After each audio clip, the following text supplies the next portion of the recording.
Καλημέρα σε όλους. Θα ρίξουμε μια ματιά σήμερα.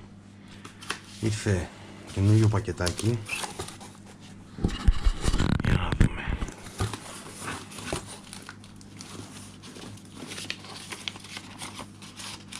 Κωδικσούλα.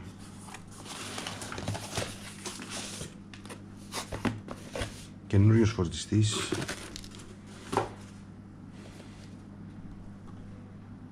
SkyRC TAF 100 2-4S, φορτίζει maximum 5 αμπέρα ένα κανάλι. Το βασικό είναι ότι μπορείς να φορτίζεις δύο μπαταρίες μαζί.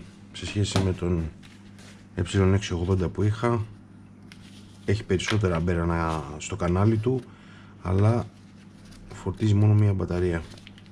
Manual, για άλλη μια φορά δεν ξέρω ποιος διαβάζει τα manual. Όχι πλάκα κάνω, σε φορτιστή διαβάζει τα manual. Λοιπόν, καλώδιο, είναι 220V φορτιστής. Πίσω η θύρα του, οθονούλα. Κάτσε να καταφέρουμε να βγάλουμε.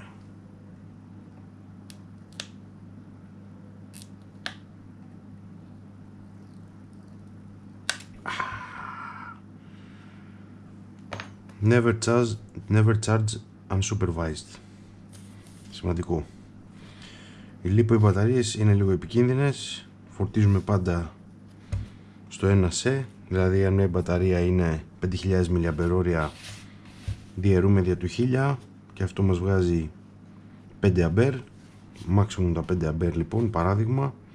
Λοιπόν, balancing ports και στα δύο και XT60 βίσμα.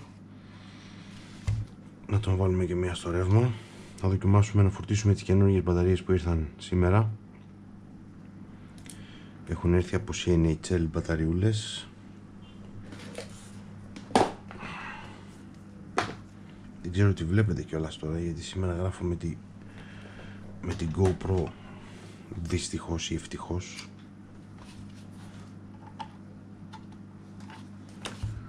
Λοιπόν,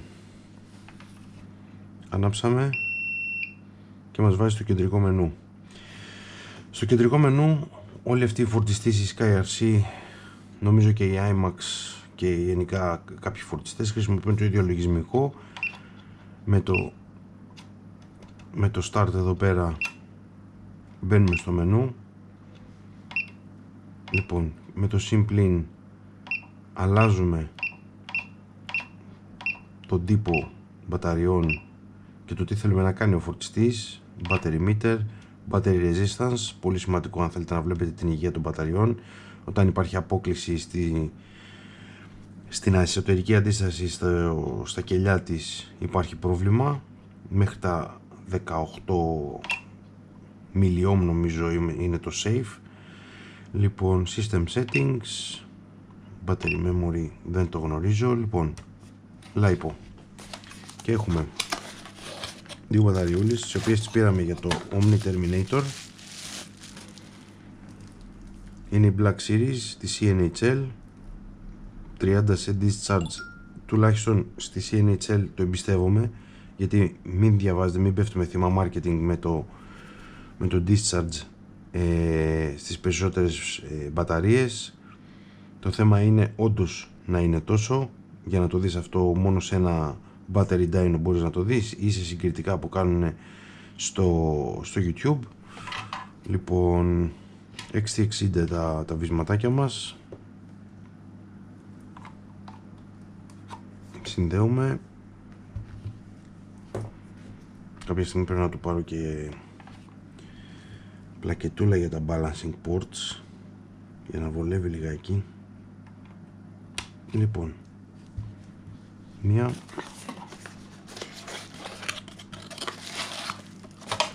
και μία, δύο.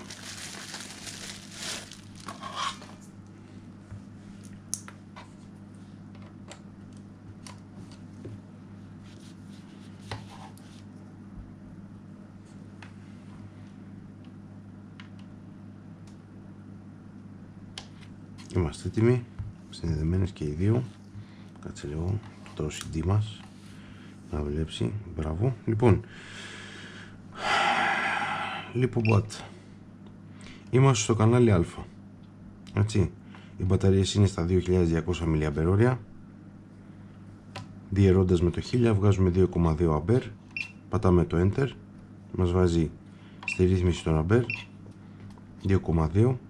Ξαναπατώντας πάμε στα κελιά των μπαταριών. Οι συγκεκριμένες είναι 3S. 11,1 3S. Το έχει πάρει. Κρατάμε πατημένο. Είμαστε έτοιμοι. Confirm. Λοιπόν, είμαστε στο LiPo Balance, έτσι, πάντα. Confirm. Φορτίζει 53% η μπαταρία μας, τα volt της, τα αμπέρ που φορτίζουμε και ο χρόνος και τα μιλιαμπερόρια που τις προσθέτει ουσιαστικά. Πατώντας εδώ, μας πάει στο δεύτερο κελί, στο δεξιά. LiPo Bat, και εδώ μπορούμε να χρησιμοποιήσουμε για δύο διαφορετικούς τύπους μπαταριών, πολύ σημαντικό.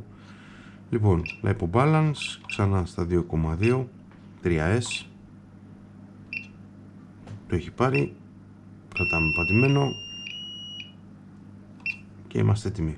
Φορτίζουμε και το ένα και το δύο κελί. Από ό,τι θυμάμαι, αφήνοντας το εδώ μόνο του, θα μας αλλάξει από μόνο του για να μας δείχνει ένα λάξ την κατάσταση των μπαταριών. Σωστά. Balancing και τις δύο, 66-65%, πάρα πολύ ωραία.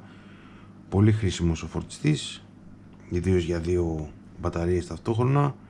Αν θέλετε περισσότερα αμπερόρια, υπάρχει και το ακριβότερο μοντέλο. Προσωπικά οι μπαταρίες μου όλες είναι γύρω στα 5.000-5.500 mAh, οπότε με υπερκαλύπτει. Αυτά από μένα. Ευχαριστώ πάρα πολύ για την θέαση. Να είστε καλά, γεια σας.